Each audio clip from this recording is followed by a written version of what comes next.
Let's talk about capturing the landscape photos with your iPhone. Landscape photography is one of my favorite types of iPhone photography. I love everything that's related to the outdoors, and as an extension to that, I also love to capture outdoor landscapes using my iPhone. Landscape photography might seem relatively simple. You just go to a beautiful location, get your iPhone out, and take a photo, right? Well, turns out it's not that simple. The truth is that you could go to a world-class location, a place that's really famous, but if you don't know what you're doing, and if you're there at the wrong time of the day, you're not going to get a great shot. On the flip side, you could go to a place that's not special at all. You could literally just find an open field or some other space outdoors, and if the light is right, and if you know how to capture those perfect landscape photos, you're going to be really happy with the results you'll get. So in this video, I'm going to share with you my favorite tips and techniques for capturing the best landscape photos possible using nothing but your iPhone.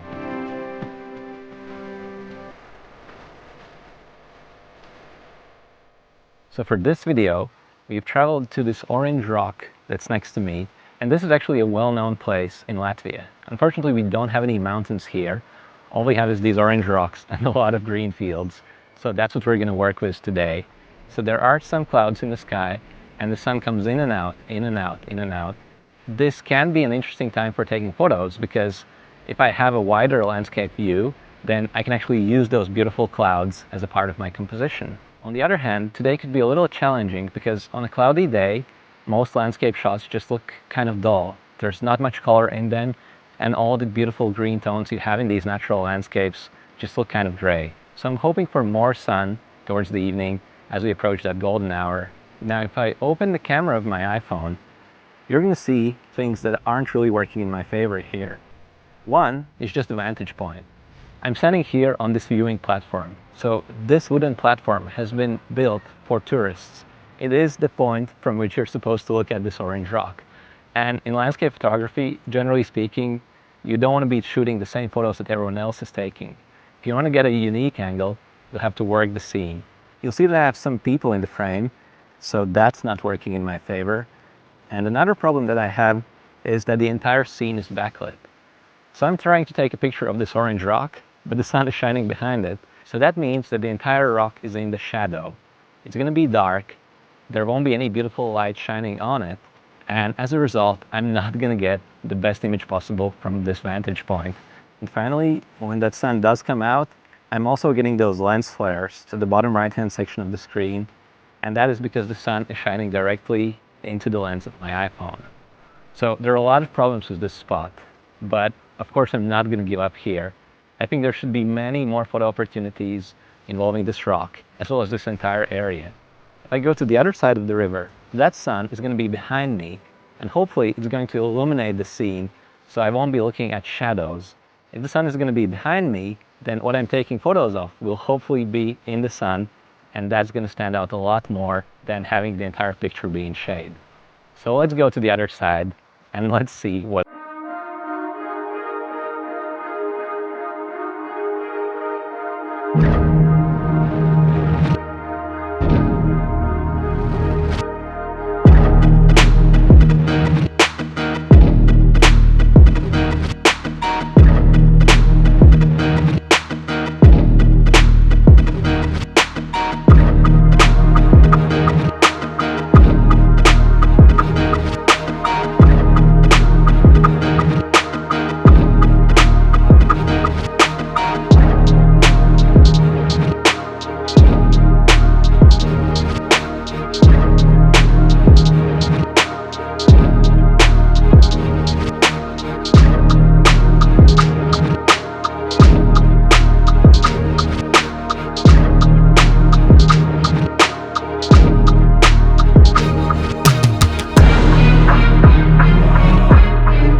what I'm gonna do right now.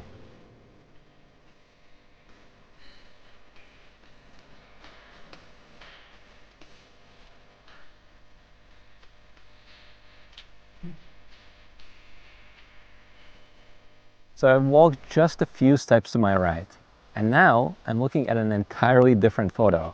Let me show you. As I open up the iPhone, you quickly see that we have another subject right now. So that house that's standing in the middle of that field in the background, that is also a subject in this landscape photo. And I like it because, as I told you, the best landscape photos have depth. They have interest in the foreground, the middle ground, and the background. You'll also notice that I've lost that river. Where I used to have the beautiful river, now I have this branch of an oak tree. That's not ideal. And while I like that house, and I'd like to keep it there, I also want to make sure I frame the shot in such a way where I have the river. So what could I do? Well, the first thing that comes to mind is getting lower. So if I start getting lower, you'll notice that now I'm seeing the river again. And if I move just a little bit to the right, I have a great framing where we can see the entire orange rock, the entire river, and that house in the background. So I'm really happy with this framing, and I'll go ahead and press the shutter.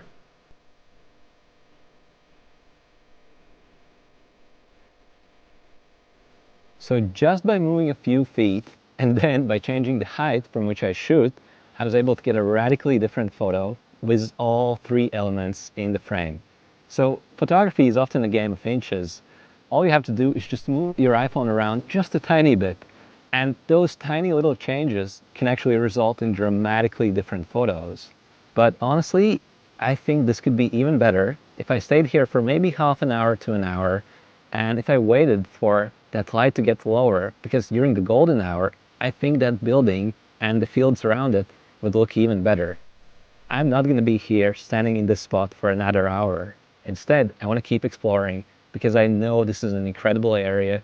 The light is only going to get better and better, and I'm sure there are many more photo opportunities that I still haven't found. Let's keep exploring and let's see what else we can come up with.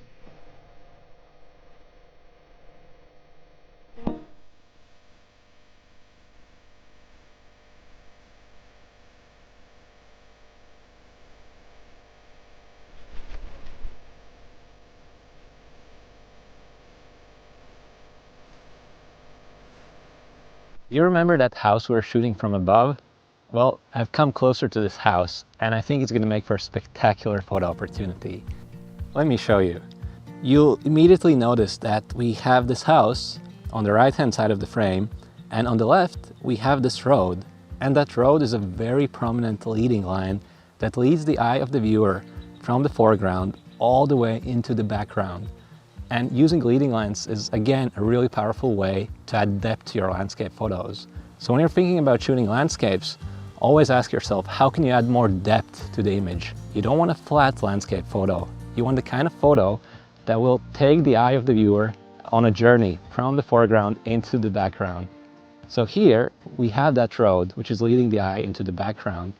But how do I frame this? One of the first things that I see here is that roll of hay on the left. While I kind of like it, I think it's a bit distracting. It takes attention away from that road, and I don't want that distraction. So I'm going to start by just moving a tiny bit to the right, just a little bit, until that roll of hay is out of the frame. Now, this already looks much better, but you'll notice that the top half of the frame is kind of empty. All we have is that blue sky there. I'm going to tilt the phone down just a little bit so that the top of the forest roughly coincides with that top grid line. And now I'm really happy with that framing. I'm going to go ahead and press the shutter. Now there are a couple of things that are really working in this photo. One is the leading line that creates depth. We already talked about that. Another thing that's working is the evening light. So we are now entering the golden hour, and this is the best time of the day for landscape photography. We have this beautiful, soft, warm light, and it just illuminates the scene in a really good way. So the light is definitely working for us.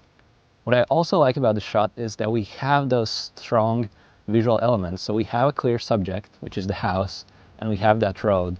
And even though landscape photography is about capturing the natural landscape, oftentimes human-made elements such as houses or roads can really add another layer of interest to your images. You don't want to take a photo of just the forest or just the field. That doesn't work. That's an empty photo. You need some kind of interest. You need a subject. You need something that will take the eye of the viewer through the frame. And with this road and with this building, that's what we have here. But now,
happened during the golden hour. It is so short, and if you want to get the best shots possible within that limited amount of time, you will find yourself out of breath, just like I am now. The setting sun is very close to the horizon. In maybe 10-15 minutes, the light will be gone and the golden hour will be over. But until that happens, if you look at this hill, it has all those undulations and waves. So there are parts of the hill that are in the sun and parts of the hill that are in the shadow. If you can capture light like that in your landscape photos, that always works out really well. So before anything else changes, I'm gonna go ahead and start taking photos. Now, you'll notice that I've framed that lone tree or that group of trees right around the top right intersection of grid lines. And from that point, we have those clouds coming out. So that's working really well.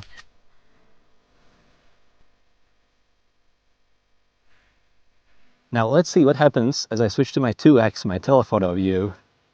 And you'll notice that immediately I'm much closer and those clouds start taking a more prominent role in the frame. And while I'm here, I'm gonna go ahead and press that shutter.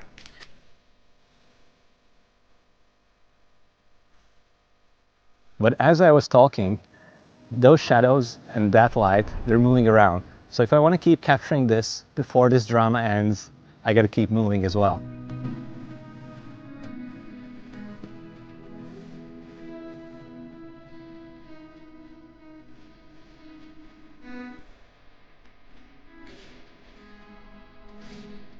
I've now walked closer to those trees, and once again, I'm looking at an interesting relationship between light and shadow.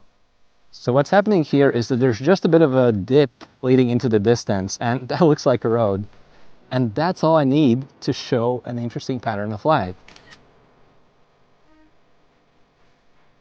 Now, while I'm here, there's one lens I haven't yet tried out, and that is my ultra-wide angle lens.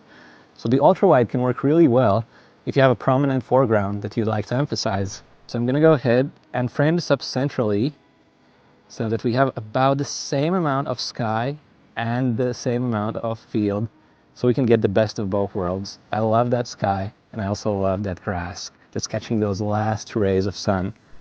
So I'm gonna press the shutter. Wow. In just a few minutes, we've captured many really interesting, really unique shots, and it's all because of that light.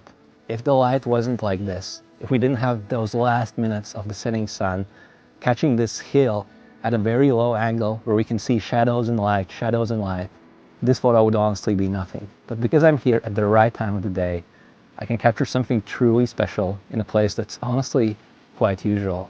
And that's the beauty of photography.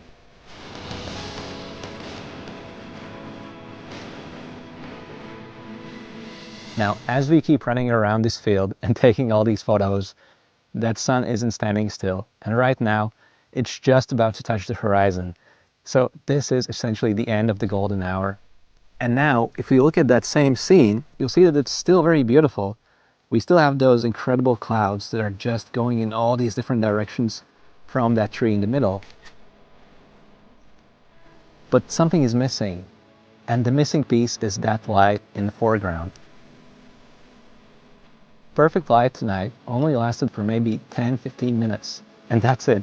That was the window of opportunity, because during that time, pretty much any photo was going to work out. So landscape photography really is all about that light, and that light never lasts long. Don't think about going to the Grand Canyon or to Yosemite or to some other incredible place. Instead, think about what kind of light you need. And once you have the perfect light, that peak of golden hour, even a simple field like this can look absolutely stunning. That's what we had tonight. And that's why we were able to capture such incredible landscape photos with the iPhone. This video was a free preview of my iPhone Photo Academy online course.